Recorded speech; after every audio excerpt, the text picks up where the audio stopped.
വരയിലേക്കുള്ള വഴിയുടെ ഇന്നത്തെ എപ്പിസോഡിലേക്ക് ഗുഡ്നസ് ടിവിയുടെ എല്ലാ പ്രിയപ്പെട്ട പ്രേക്ഷകർക്കും സ്വാഗതം.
ഇന്നത്തെ നമ്മുടെ അതിഥി വളരെ ചെറുപ്രായത്തിൽ തന്നെ ചിത്രകലയിൽ തന്റേതായ മുദ്ര പതിപ്പിച്ച അലീന ഷെറിൻ ഫിലിപ്പാണ്. നമുക്ക് പരിചയപ്പെടാം.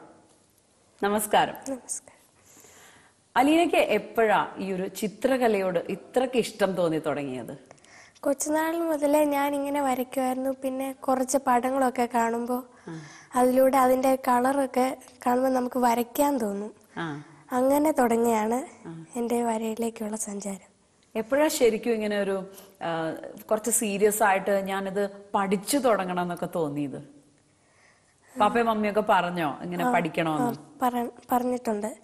കാരണം അവരെന്റെ പടങ്ങൾ കണ്ട് എന്നെ പഠിപ്പിക്കണം, എന്നെ പ്രോത്സാഹിപ്പിക്കണം എന്നൊക്കെ തോന്നി എന്നെ ആർട്ടിസ്റ്റുകളുടെ അടുത്തേക്കൊക്കെ കൊണ്ടുപോവുകയും അങ്ങനെ വര പഠിപ്പിക്കുകയൊക്കെ ചെയ്ത് എന്റെ ടാലന്റ് അറിഞ്ഞ് അവരെന്നെ വിജയിപ്പിക്കുകയായിരുന്നു.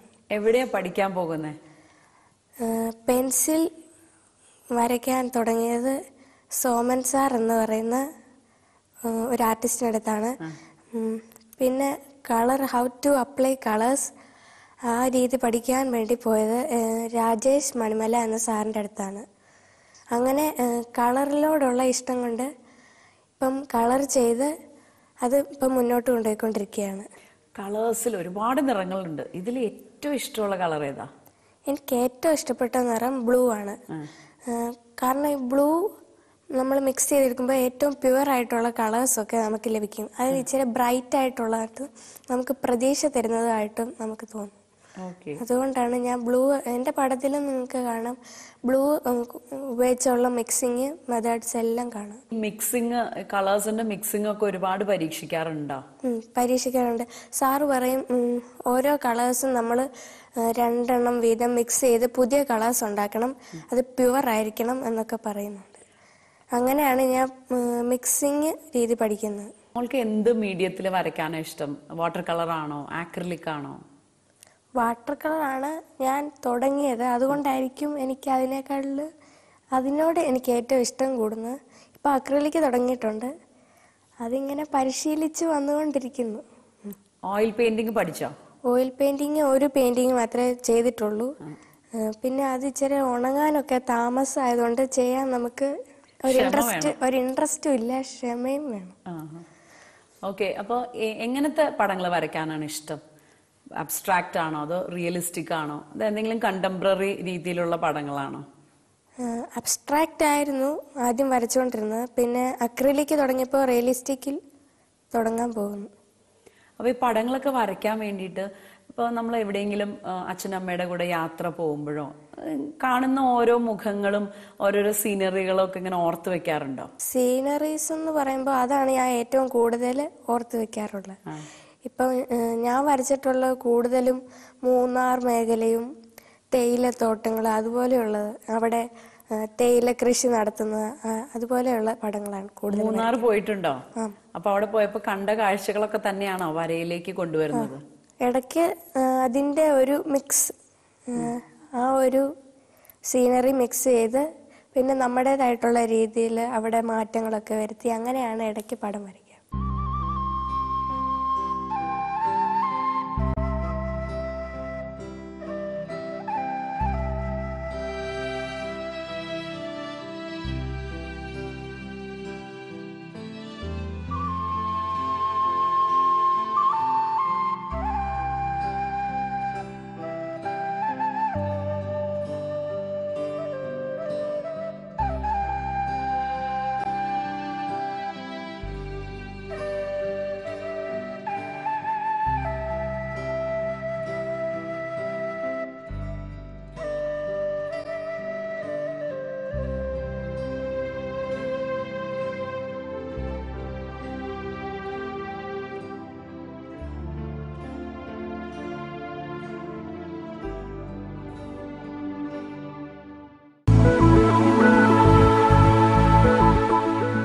ചിത്രകലയിൽ മോളെ ഏറ്റവും കൂടുതൽ ഇൻസ്പയർ ചെയ്തത് ആരാ? ആദ്യമേ തന്നെ എനിക്ക് പ്രോത്സാഹനം തന്നത് എൻ്റെ അച്ഛനാണ്.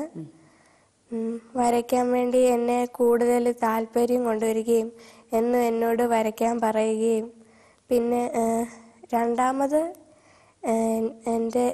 എനിക്ക് പെൻസിൽ എങ്ങനെ ചെയ്യണമെന്നുള്ളത് സോമൻ സാർ എന്ന് പറയുന്ന ഒരു സാറാണ് പഠിപ്പിച്ചു തന്നത്. പിന്നെ വാട്ടർ കളർ, അതാണ് തുടക്കം. വാട്ടർ കളർ ചെയ്യാൻ വേണ്ടി എന്നെ പഠിപ്പിച്ചത് രാജേഷ് മണിമല്ലയാണ്, പോലീസാണ്. പ്രതികളുടെയൊക്കെ രേഖാചിത്രം വരയ്ക്കുന്ന ആളാണ്. പിന്നെ എൻ്റെ ടീച്ചേഴ്സ്, ഫ്രണ്ട്സ്, പിന്നെ പ്രിൻസിപ്പൾ, അങ്ങനെ ഇത്രയും പേര് എനിക്ക് നന്നായിട്ട് വരയ്ക്കാൻ വേണ്ടിയുള്ള പ്രചോദനമൊക്കെ ആയിട്ടുണ്ട്. സ്കൂളിൽ എല്ലാവരും സപ്പോർട്ട് ചെയ്യാറുണ്ടോ മോള് പടം വരയ്ക്കുന്നതിന്? സ്കൂളിലെ ഏറ്റവും പ്രധാനമായിട്ടും teachers, Sophie teacher, Rosamma teacher, പിന്നെ അതുപോലെ ഒത്തിരി ടീച്ചേഴ്സുണ്ട്. ഫ്രണ്ട്സ്, ഒത്തിരി പേരുണ്ട്. പറഞ്ഞാൽ നമുക്ക് തീരത്തില്ല, അത്രയും പേരുണ്ട്. പിന്നെ ഉള്ളത് സിസ്റ്റേഴ്സ്. അങ്ങനെ നമുക്ക് വരയ്ക്കാൻ വേണ്ടിയുള്ള പ്രചോദനം തരുന്നുണ്ട്. അപ്പൊ മോളെ എന്തെങ്കിലും എക്സിബിഷനിലൊക്കെ പങ്കെടുത്തിട്ടുണ്ടോ? ഒരു എക്സിബിഷൻ മാത്രമേ ഞാൻ ഇതുവരെ ചെയ്തിട്ടുള്ളൂ. അത് Holy Grace Academy Thrissur Mala സ്കൂളിലെ പ്രിൻസിപ്പള് എൻ്റെ പടങ്ങൾ കണ്ട് വിളിക്കുക, അവരുടെ കുട്ടികളുടെ കൂടെ എൻ്റെ കുറച്ച് പടങ്ങളുടെ എക്സിബിഷൻ ചെയ്യാൻ വേണ്ടി എന്നെ വിളിച്ചതാണ്. അങ്ങനെ എൻ്റെ ഒരു 12 പടം അവിടെ വെച്ചു. ആ എക്സിബിഷനിൽ മോൾക്ക് കിട്ടിയൊരു എക്സ്പീരിയൻസ് എന്തായിരുന്നു? എൻ്റെ ആദ്യത്തെ എക്സിബിഷൻ ആയിരുന്നതുകൊണ്ട് എനിക്ക് ഭയങ്കര പേടിയുണ്ടായിരുന്നു. പിന്നെ അവിടെ പടം കണ്ടവരെല്ലാം നന്നായിട്ടുണ്ടെന്നും ഇനിയും കൂടുതൽ വരയ്ക്കണമെന്നും എന്നൊക്കെ നമുക്ക് പ്രചോദനം നൽകി. അതൊക്കെ ശരിക്കും ഭയങ്കര ഇൻസ്പിറേഷൻ ആയിരുന്നു അല്ലേ? അതുപോലെ ക്യാമ്പുകളിൽ എന്തെങ്കിലും പങ്കെടുത്തിട്ടുണ്ടോ? ക്യാമ്പുകളിൽ ഇതുവരെ എനിക്ക് പങ്കെടുക്കാൻ പറ്റിയിട്ടില്ല. ആഗ്രഹമുണ്ട്. വരച്ച പടങ്ങളൊക്കെ ഇപ്പൊ എക്സിബിഷനിലൂടെ പ്രദർശിപ്പിച്ചു. ഇതല്ലാതെ മോള് മറ്റുള്ളവരിലേക്ക് വരച്ച പടങ്ങൾ എത്തിക്കാനായിട്ട് വേറെ എന്തെങ്കിലും സോഷ്യൽ മീഡിയ എന്തെങ്കിലും ഉപയോഗിക്കാറുണ്ടോ? അതുപോലെ ഉപയോഗിക്കുമ്പോൾ എന്നോട് കുറച്ചുപേര് ചോദിക്കുക എന്റെ പടം വരച്ചു തരാവോ എന്ന് ചോദിക്കും. ഫേസ്ബുക്കിലാണോ? ഫേസ്ബുക്കില്. അപ്പൊ ചോദിക്കും, ഞാൻ പറയും നോക്കാം, സമയം ഉണ്ടെങ്കിൽ ചെയ്യാം എന്നൊക്കെ ഞാൻ അങ്ങോട്ട് അയക്കും. അങ്ങനെ വരച്ചു കൊടുത്തിട്ടുണ്ടോ? വരച്ചു കൊടുത്തിട്ടുണ്ട്. ടീച്ചേഴ്സും ചോദിച്ചിട്ടുണ്ട് എന്റെ പടം വരയ്ക്കാവോ. അപ്പൊ ഒരുപാട് ലൈക്കുകളൊക്കെ കിട്ടാറുണ്ടോ? ഉണ്ട്. അപ്പൊ ആരാ, മോള് തന്നെയാണോ ഈ പേജൊക്കെ മാനേജ് ചെയ്യുന്നത്, അതോ പാരന്റ്സ് ആണോ? ഇടയ്ക്ക് ഞാനും എന്റെ പേരൻസും കൂടെ മാനേജ് ചെയ്യും. പഠിക്കുന്നതിന്റെ ഇടയിൽ വരയ്ക്കാൻ വേണ്ടി ഒരുപാട് സമയം പോകാറുണ്ടോ? എങ്ങനെ മാനേജ് ചെയ്യുന്നത് രണ്ടും കൂടെ? ഞാൻ ഏറ്റവും കൂടുതൽ രാവിലെയാണ് വരയ്ക്കാറുള്ളത്, 2 മണിക്കൂർ. അത് കൂടെ ഞാൻ സ്പെൻഡ് ചെയ്യാറില്ല. അപ്പൊ പഠിക്കാൻ സമയം ഞാൻ നോക്കും, ആവശ്യത്തിന് ഞാൻ നോക്കും. പഠിക്കാൻ ഇന്ന സമയത്ത് തീർത്തിട്ട് പഠിക്കണം എന്നൊക്കെ. ഇപ്പൊ ഈ ചിത്രരചനയിൽ തന്നെ കുറച്ചും കൂടെ ഇംപ്രൂവ് ചെയ്യാനായിട്ട് മോൾ എന്തെങ്കിലുമൊക്കെ ചെയ്യാറുണ്ടോ? ഇംപ്രൂവ് ചെയ്യുന്നത് എല്ലാ ദിവസവും ഓരോ പടം വരച്ച് നമ്മൾ കൈക്ക് വഴക്കം ഉണ്ടാവുകയും അങ്ങനെ ചെയ്താണ്, നമ്മൾ പ്രാക്ടീസ് ചെയ്താണ് വിജയിക്കുന്നതെന്നാണ് സാറ് പറഞ്ഞത്. ഹോംവർക്ക് അങ്ങനെ തരികയും അതെല്ലാം അതുപോലെ തന്നെ ചെയ്യുകയും അങ്ങനെയാണ് നമ്മൾ കളർ ചെയ്യുന്ന വിധം ഒക്കെ പഠിക്കുന്നത്. അങ്ങനെയാണെന്നാണ് സാറ് പറഞ്ഞത്. എല്ലാ ദിവസവും രാവിലെ പടം വരയ്ക്കുവോ? അവധി ദിവസങ്ങളിലാണ്. അവധി ദിവസം ഉണ്ടെങ്കിൽ അന്ന് പടം വരച്ചിരിക്കും. രാവിലെ ഉറപ്പായിട്ടും വരച്ചിരിക്കും അല്ലേ? ഓക്കെ. അപ്പൊ എത്ര സമയം ഒരു ദിവസം അതിനു വേണ്ടി സ്പെൻഡ് ചെയ്യും? മത്സരങ്ങൾ പോലും 2 മണിക്കൂർ തരുന്നത്. അപ്പോൾ വീട്ടിൽ 2 മണിക്കൂർ വീതം വരയ്ക്കാനാണ് ഞാൻ നോക്കുന്നത് എപ്പോഴും. അപ്പൊ ഈ എക്സിബിഷൻ ഒക്കെ പോകുമ്പോ ക്ലാസ് ഒക്കെ നഷ്ടപ്പെടാറില്ലേ? നഷ്ടപ്പെടാറുണ്ട്. അപ്പൊ ആരാ കൂടുതൽ ഹെൽപ്പ് ചെയ്യുന്നത്? എന്റെ ഫ്രണ്ട്സ് ആണ് കൂടുതൽ ഹെൽപ്പ് ചെയ്യുന്നത്. ഫ്രണ്ട്സ് എന്ന് പറയുമ്പോൾ നമുക്ക് പറഞ്ഞു തീരത്തില്ല, ഒത്തിരി പേരുണ്ട്. ഇനി മോളുടെ മനസ്സിൽ ഉള്ള വലിയ സ്വപ്നം എന്താ? എനിക്ക് ഈ ആദ്യമേ തന്നെ ഒരു വലിയ ആർട്ടിസ്റ്റ് ആയി തീരണം.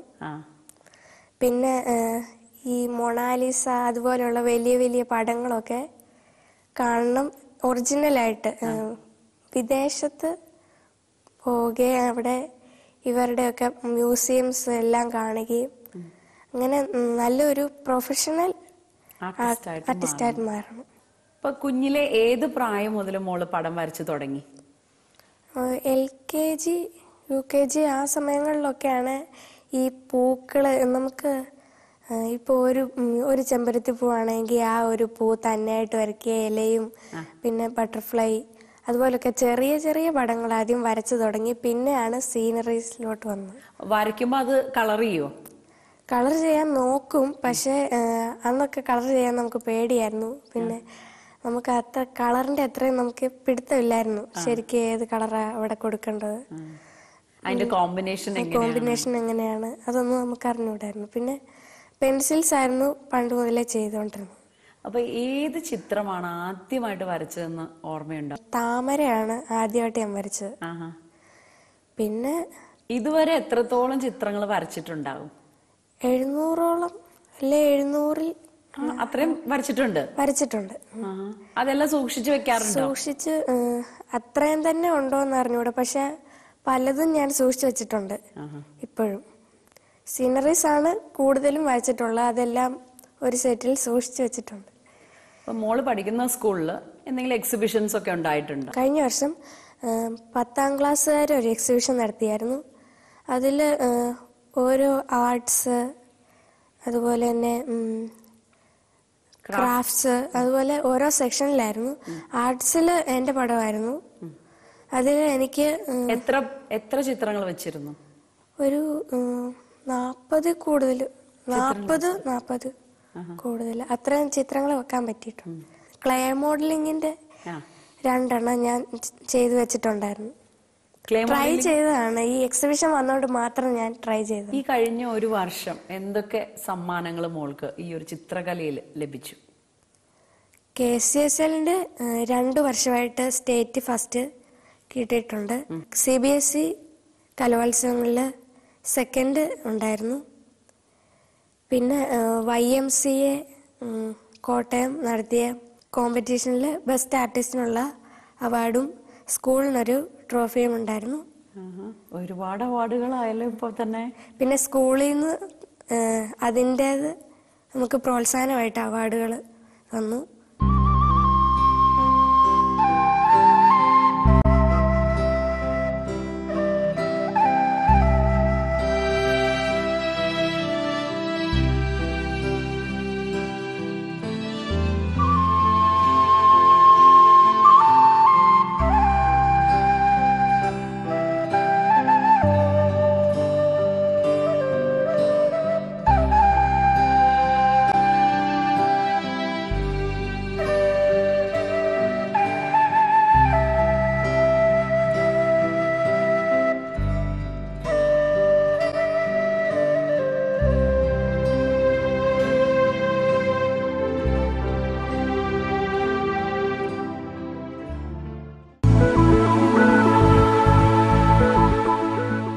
ഒരു ചിത്രം വരച്ചു കഴിയുമ്പോൾ അതിൽ തെറ്റുകുറ്റങ്ങളൊക്കെ അല്ലെങ്കിൽ കുറ്റങ്ങളൊക്കെ പറയുന്നത് ആരായിരിക്കും വീട്ടില്? ഗ്രാൻഡ് ഫാദറും ഗ്രാൻഡ് മദറുമാണ് പിന്നെ ക്രിറ്റിസൈസ് ചെയ്യുന്നത്. അവര് കൂടുതലും പഴയ ഇതിലോടൊക്കെയുള്ള താല്പര്യമുള്ളതായിരിക്കുമല്ലോ. നമ്മുടെ പുതിയ വർക്കുകളൊക്കെ കാണുമ്പോൾ അതെന്താ അങ്ങനെ വരുന്നത് അങ്ങനെയൊക്കെ ചോദിക്കുമ്പോൾ നമുക്ക് പുതിയ രീതിയിലുള്ള കാര്യങ്ങളായിരിക്കുമല്ലോ നമ്മൾ നമ്മുടെ പടങ്ങളിലൂടെ ചേർക്കാറുള്ളത്. അങ്ങനെയാണ് എനിക്ക് ഫോൾട്ടൊക്കെ വരുന്നതെന്നാണ് പറയുന്നത്. അവരൊക്കെ പടം വരയ്ക്കുന്നവരാണോ? പടം വരയ്ക്കുന്ന അല്ലെങ്കിൽ അവർക്ക് ഒരു കലയോടൊരു ഇൻട്രസ്റ്റ് ഉണ്ട്, അതുകൊണ്ടാണ് അവർ തെറ്റിയിരുത്തി തരുന്നത്. ആരൊക്കെയാണ് വീട്ടിലെ മോളുടെ സപ്പോർട്ട്? ആദ്യമേ തന്നെ എൻ്റെ പപ്പയാണ് എനിക്ക് വേണ്ട കളറും വരയ്ക്കാനുള്ള ബ്രഷും എല്ലാം വാങ്ങിച്ചു തരികയും പിന്നെ ആർട്ടിസ്റ്റുകളുടെ അടുത്ത് കൊണ്ടുപോവുകയും കലയെ ഏറ്റവും സ്നേഹിക്കുന്നത് എൻ്റെ പപ്പയാണ്. പിന്നെ എൻ്റെ അമ്മയാണ് കോമ്പറ്റീഷനിലൊക്കെ കൊണ്ടുപോവുകയും അതുപോലെ എനിക്ക് വേണ്ടി കഷ്ടപ്പെടുകയും ചെയ്യുന്നുണ്ട്. പിന്നെ ചേച്ചിമാര് തെറ്റുണ്ടെ തിരുത്തി തരികയും പിന്നെ ഇവിടെ എന്നാ കളർ അത്രയും ബ്രൈറ്റ് ആയി പോയത് ഡാർക്ക് ആക്കിക്കൂടെ എന്നൊക്കെ ചോദിക്കുകയൊക്കെ ചെയ്യാറുണ്ട്. അങ്ങനെയാണ് ഞാൻ പലപ്പോഴും ഒരു പടം ഇംപ്രൂവ് ചെയ്യുന്നത്. ഫാമിലിയിൽ വേറെ ആരെങ്കിലും ചിത്രരചനയോട് താല്പര്യമുള്ളവരുണ്ടോ? പപ്പ വരയ്ക്കുമായിരുന്നു, പിന്നെ പ്രോത്സാഹിപ്പിക്കാൻ ആരുമില്ലായിരുന്നു. അതുകൊണ്ടാണ് പിന്നെ അത് എന്നിൽ കൂടെ ഇംപ്രൂവ് ചെയ്തുകൊണ്ടിരിക്കുകയാണ്. അപ്പൊ ഈ ഒരു ചിത്രം ഇവിടെ വെച്ചിരിക്കുന്നത്, ഈ ഒരു സീനറി എപ്പോഴാ മനസ്സിൽ പതിഞ്ഞത്? ഏതെങ്കിലും യാത്രയിലാണോ? അത് ഞങ്ങളുടെ വീടിന് ചുറ്റുപാട് രാവിലെ ആകുമ്പോൾ ഇങ്ങനെ സൂര്യൻ ഉദിച്ചു വരികയും അതൊക്കെ നല്ല കളർ. എന്നോട് പപ്പ പറയും, ആ കളർ ടോണൊക്കെ കണ്ടില്ലേ, നന്നായിട്ടല്ലേ, ഒന്ന് വരച്ചാലോ, ഒരു ഫോട്ടോ ഒക്കെ എടുത്തേ, അതൊന്ന് ശ്രദ്ധിച്ചേ എന്നൊക്കെ പറയാറുണ്ട്. അങ്ങനെയാണ് ഞാൻ ഈ പടത്തില് ആ സണ്ണിന്റെ ആ ലൈറ്റ് അതൊക്കെ കൊടുത്തേക്കുന്നത്. പിന്നെ വീടും ഒക്കെ നമുക്ക് എല്ലാ പടത്തിലും വരയ്ക്കുന്ന പോലെ തന്നെ ഇതിനകത്തും നമ്മള് വീടും മരവും അതുപോലെ വെള്ളവും ഒക്കെ ചെയ്തു. അങ്ങനെയാണ്. പള്ളിയിലെ കാര്യങ്ങളൊക്കെ ആയിട്ട് മോള് ഒരുപാട് അറ്റാച്ച്ഡ് ആണ്. അപ്പൊ ഈ ഒരു ആത്മീയ ചിന്തയൊക്കെ ഈ ചിത്രരചനയിലേക്ക് കൊണ്ടുവരാൻ ശ്രമിക്കാറുണ്ടോ? അങ്ങനെ ചോദിച്ചാൽ ഈ ബൈബിളില് കുട്ടികളുടെ ബൈബിളുണ്ട്. അതിനകത്ത് ഈ പടങ്ങളൊക്കെ ഉണ്ട്. അതുപോലെയുള്ള പടങ്ങളൊക്കെ ഞാൻ ഇടയ്ക്ക് വരയ്ക്കാറുണ്ട്. പിന്നെ പള്ളിയിൽ മത്സരങ്ങളൊക്കെ ഉള്ളപ്പോൾ അതിൽ കൂടുതലും ബൈബിളിൽ നിന്നാണ് ചോദിക്കുന്നത്. അതില് പടങ്ങളൊക്കെ വരച്ചു പഠിക്കുകയും മുഖവും എല്ലാം നമ്മൾ വരച്ചാൽ മത്സരങ്ങളിലൊക്കെ അത് തന്നെ നമുക്ക് വരയ്ക്കണമെങ്കിലും ഉണ്ടെങ്കിൽ അത് ഞാൻ പ്രാക്ടീസ് ചെയ്യാറുണ്ട്. പിന്നെ പള്ളിയിൽ നിന്ന് അച്ഛന്മാരുടെയും സിസ്റ്റേഴ്സിൻ്റെയും ഒക്കെ കൂടുതൽ സപ്പോർട്ടും ജോസഫ് പൂവത്തുങ്കൽ അച്ഛൻ്റെയും ഞങ്ങളുടെ ഇപ്പോഴത്തെ അച്ഛൻ തൂമ്പുങ്കൽ അച്ഛൻ്റെയും ഒത്തിരി സപ്പോർട്ടുണ്ട്. പിന്നെ ടോണി അച്ഛൻ, അതുപോലെയുള്ള അച്ഛന്മാരുടെ എല്ലാവരുടെയും സപ്പോർട്ടുണ്ട്. പിന്നെ എൻ്റെ അമ്മയുടെ അനിയൻ റെന്നി കളത്തിൽ, അച്ഛനാണ് CMI. എനിക്ക് എൻ്റെ പടങ്ങളോട് ഇനിയും നന്നായിട്ട് വരയ്ക്കുകയും എനിക്ക് പ്രചോദനമാവാറുണ്ട്. കഴിഞ്ഞ ഒരു വർഷം കിട്ടിയ അംഗീകാരങ്ങളും അവാർഡുകളെ കുറിച്ച് മോള് പറഞ്ഞു. ഇതല്ലാതെ ഇതുവരെ മറ്റെന്തൊക്കെ അവാർഡുകൾ കിട്ടിയിട്ടുണ്ട്? ഒരു മത്സരം നടന്നു കഴിഞ്ഞിരിക്കുകയാണ്, KCSLന്റെ. അതിൻ്റെ റിസൾട്ട് ഇതുവരെ വന്നിട്ടില്ല. പിന്നെ കഴിഞ്ഞ വർഷം നടത്തിയ ഒരു മത്സരത്തിൻ്റെ അവാർഡ് ഈ വർഷമായിരുന്നു കിട്ടിയിരുന്നത്. അത് ഫ്ലവർ ഷോ എന്നായിരുന്നു തന്നത്. മലയാളം മനോരമയും ഹോർട്ടിക്കൾച്ചറും കൂടെ നടത്തിയ ഒരു മത്സരത്തിൽ ഫസ്റ്റ് ഉണ്ടായിരുന്നു. അങ്ങനെ എനിക്ക് ഈ വർഷം ഒരു അവാർഡ് കിട്ടി. ഇപ്പോൾ ഒരു സീനറി വരയ്ക്കാൻ ഒരുപാട് ഇഷ്ടമാണെന്ന് പറഞ്ഞു. ഒരു സീനറി വരയ്ക്കുമ്പോഴാണോ അതോ ഏതെങ്കിലും മുഖങ്ങളുള്ള ഒരു ചിത്രം വരയ്ക്കുമ്പോഴാണോ കൂടുതൽ സാറ്റിസ്ഫാക്ഷൻ കിട്ടാറ്? സീനറിയോടാണ് കൂടുതലും താല്പര്യം. കാരണം പച്ചപ്പുകൾ കാണുമ്പോൾ നമുക്ക് അതേപോലെ വരയ്ക്കാൻ തോന്നുകയും പിന്നെ അതിൽ വീടും പിന്നെ പക്ഷികളും മരങ്ങളും എല്ലാം ഉള്ള ഒരു സീനറിയാണ് ഞാൻ കൂടുതലും വരയ്ക്കാറുള്ളത്. അക്രിലിക് ആണെങ്കിൽ ഞാൻ സൂര്യാസ്തമയവും സൺസെറ്റാണ് കൂടുതൽ നോക്കാറുള്ളത്. ഒരു പടം വരച്ചു കഴിഞ്ഞു കഴിയുമ്പോൾ നമുക്കൊരു പ്രത്യേക മനസ്സിലൊരു സുഖമാണ്, ഒരു സാറ്റിസ്ഫാക്ഷൻ തോന്നാറുണ്ട്. അതെങ്ങനെ ആസ്വദിക്കാറ്? അത് പലപ്പോഴും ഈ പടം കാണിച്ചു കഴിയുമ്പോൾ എങ്ങനെയുണ്ടെന്ന് ചോദിക്കും. നല്ലതാണെന്ന് പറയുമ്പോഴാണ് നമുക്ക് കൂടുതൽ സന്തോഷം തോന്നാറുള്ളത്. ഇപ്പൊ അലീന ഒരുപാട് ചിത്രങ്ങളൊക്കെ വരയ്ക്കുമെന്നും എല്ലാവർക്കും സ്കൂളിലും കൂട്ടുകാർക്കൊക്കെ അറിയാം അല്ലെ? അപ്പൊ കൂട്ടുകാരൊക്കെ ചിത്രങ്ങൾ വരച്ചു തരാനായിട്ട് ചോദിക്കാറുണ്ടോ? അവര് ചോദിക്കാറുണ്ട്. പിന്നെ പലപ്പോഴും പരീക്ഷയുടെ ഇടയ്ക്കായിരിക്കും. പിന്നെ ഞാൻ പറയും, എടി അടുത്ത മാസം ആവട്ടെ എടി, ഞാൻ വരച്ചു തരാവടി എന്ന് പറയും. പിന്നെ അവര് വെയിറ്റ് ചെയ്യും. പിന്നെ അവരിങ്ങോട്ട് ചോദിക്കേ, എടി നീ എങ്ങനെയാടി വരയ്ക്കുന്നത്, എനിക്കിവിടെ പഠിപ്പിച്ചു തരാമെന്ന് ചോദിക്കുമ്പോൾ പറയും. പഠിപ്പിക്കാൻ ഞാൻ അങ്ങോട്ട് നോക്കും.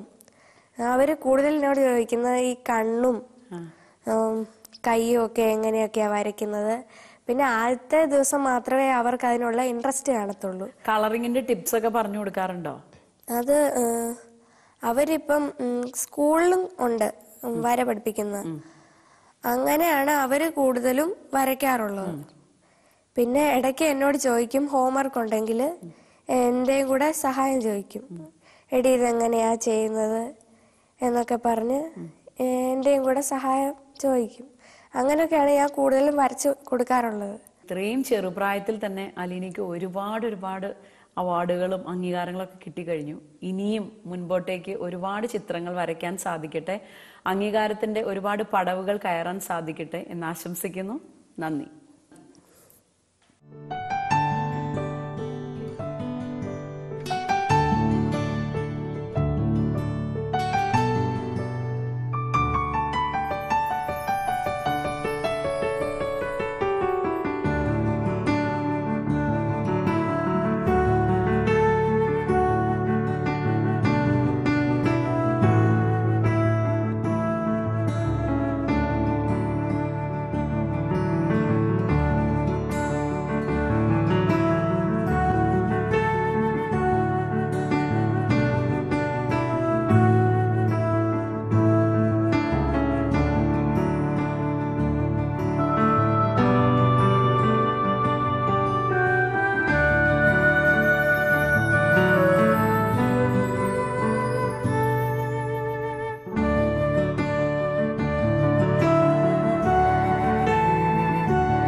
വരയിലേക്കുള്ള വഴിയുടെ ഇന്നത്തെ എപ്പിസോഡ് ഇവിടെ പൂർണ്ണമാകുന്നു.